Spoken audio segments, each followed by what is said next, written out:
Working of transformer. ఇది transformer యొక్క circuit diagram. ఇందులో N1 అనే ప్రైమరీ వైండింగ్ ఉంది, ఇక్కడ N2 అనే సెకండరీ వైండింగ్ ఉంది.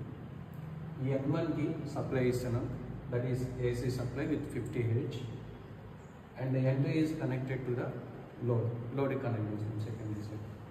సో ఇక్కడ N1 అనేది ప్రైమరీ వైండింగ్ లాగా వర్క్ చేసేది, N2 అనేది సెకండరీ వైండింగ్ లాగా వర్క్ చేస్తుంది.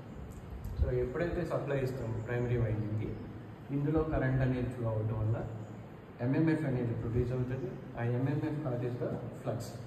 ఈ ఫ్లక్స్ ప్రొడ్యూస్ అయిన ఫ్లక్స్ ఈ ప్రైమరీతో లింక్ అవుతుంది, ప్రైమరీ వైండింగ్తో లింక్ అవుతుంది. ఈ ప్రైమరీ వైండింగ్తో లింక్ అవడం వల్ల మనకి సెల్ఫ్ ఇండ్యూస్డ్ EMF E1 అనేది ఇండ్యూస్ అవుతుంది.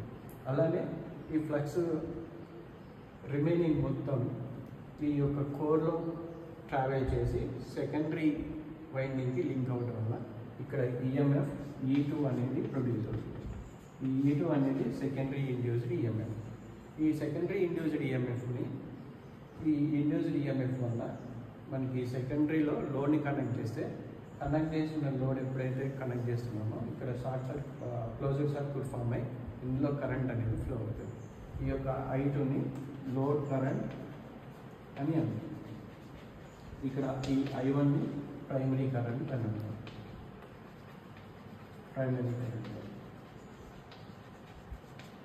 సో ఇలా MMF ప్రొడ్యూస్ అయ్యి ఇందులో నుండి ఫ్లక్స్ ప్రొడ్యూస్ అవుతుంది.